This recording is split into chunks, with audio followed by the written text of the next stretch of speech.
So, sometimes you are looking for something and you can't find it because it doesn't look like what you think it's going to look like.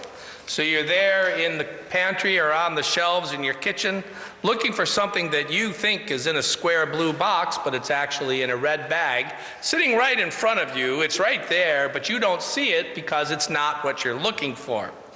Much of the story in the Bible, much of the New Testament is better understood if you know something about what it was that the people of Jesus' time were looking for when they didn't see what they wanted, what they thought they would find.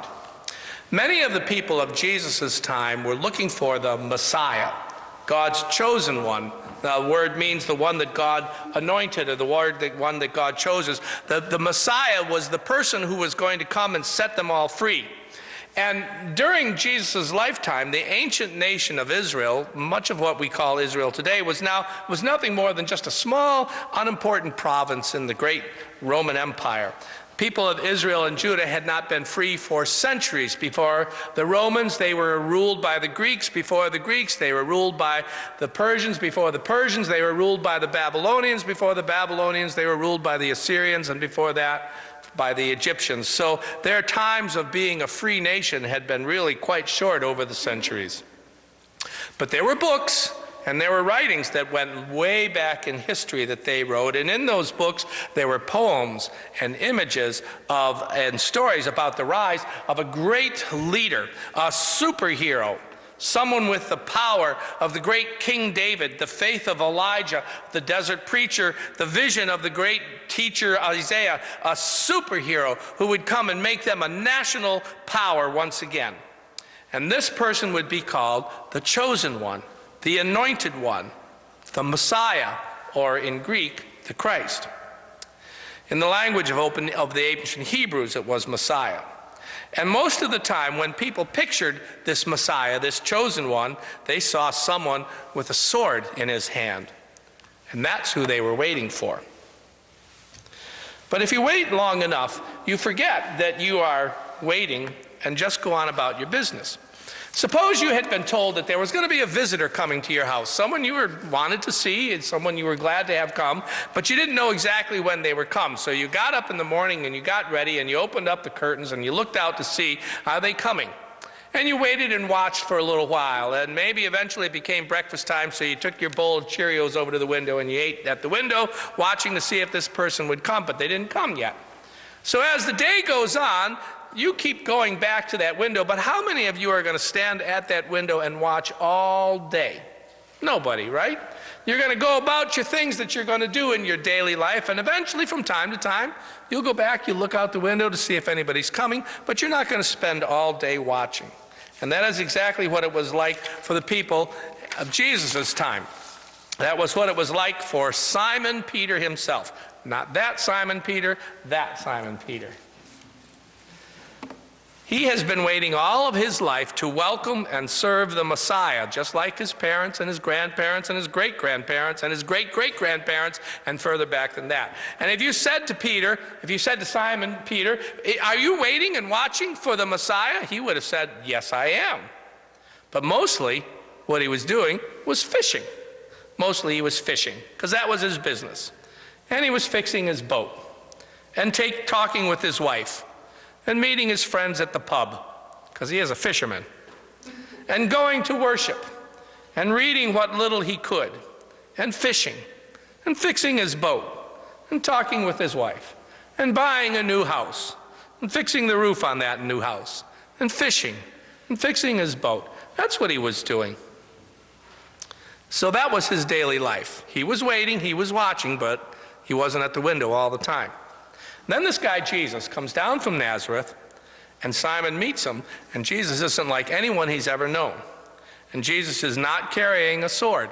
He's not carrying anything, in fact. But his words have power. His words have great power. And when he says to Simon, I want you to follow me, come with me, and I will teach you how to catch people. When he says that, Simon gives up the boat, he gives up the nets, he gives up his life there in the town of Capernaum, he drops everything and he goes with Jesus.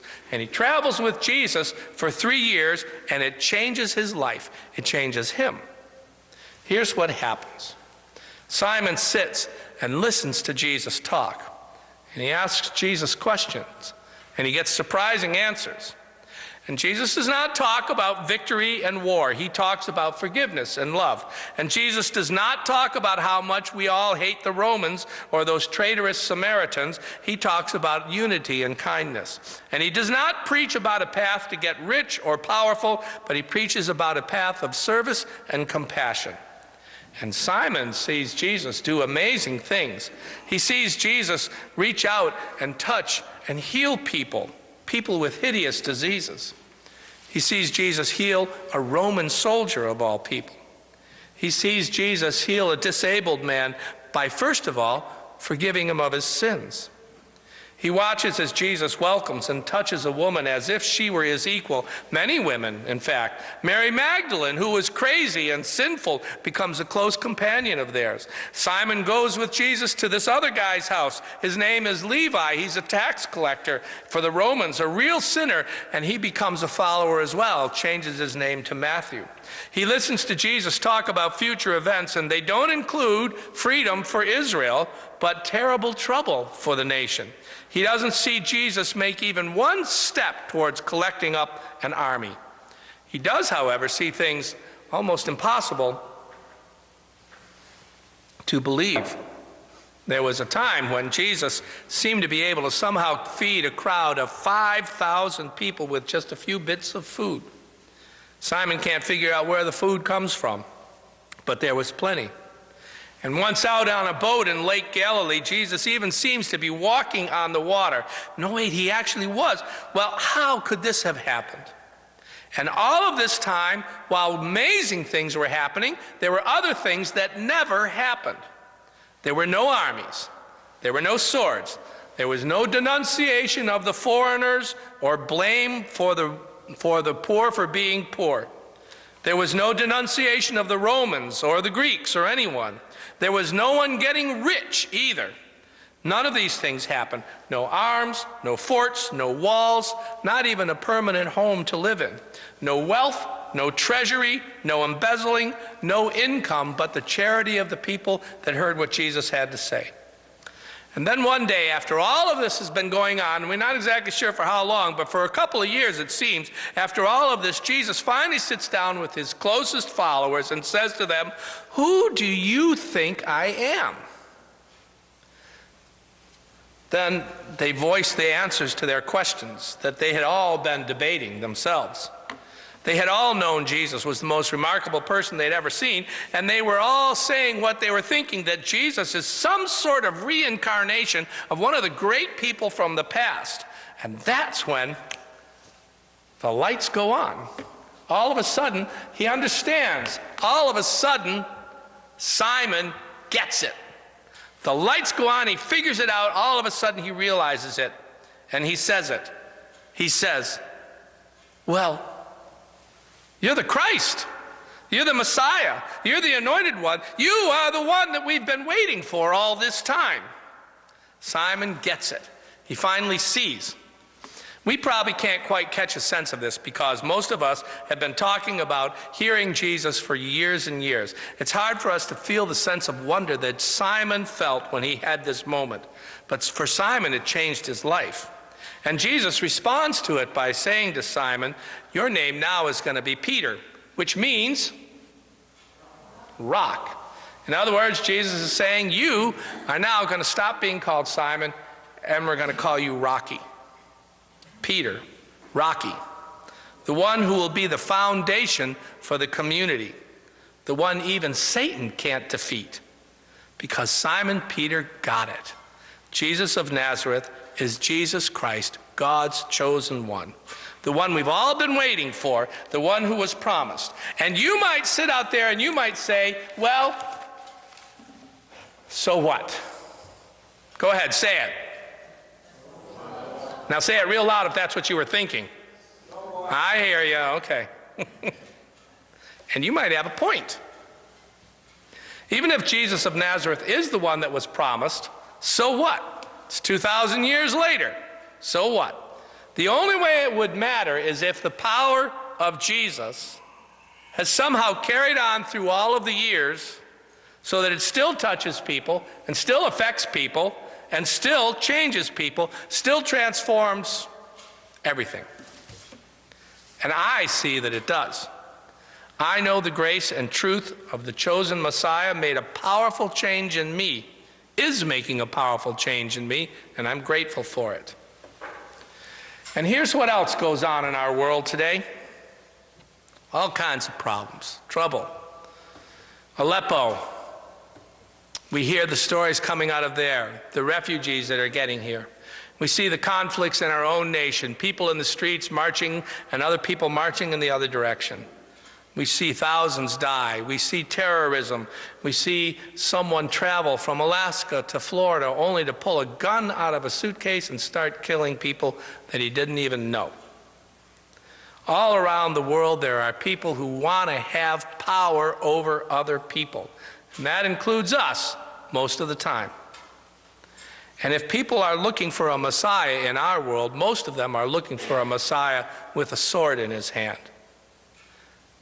It's not just politics either, because it happens in our daily lives, in our relationships, where we keep playing power games, trying to sometimes even hurt and abuse each other in order to have power. Our businesses look for power in the market, and if they look for a Messiah, it's someone with enough economic power to pull it off. So the question for us is, will we recognize the Messiah? When God's chosen one comes to us, will we know it? Even when we claim Jesus is Lord in this world, it's often a Jesus with a sword that we want. And I wonder if Jesus says to us, "Do you know who I am?" what we would answer and what we would recognize. Can we take our Savior and guide as one who left the sword and picked up the cross? Can you believe that? If we can see that, then God has come to us in Jesus Christ to teach us what it means to love one another, and then we can become solid rocks against which the gates of hell cannot stand. All hail the power of Jesus' name. Amen.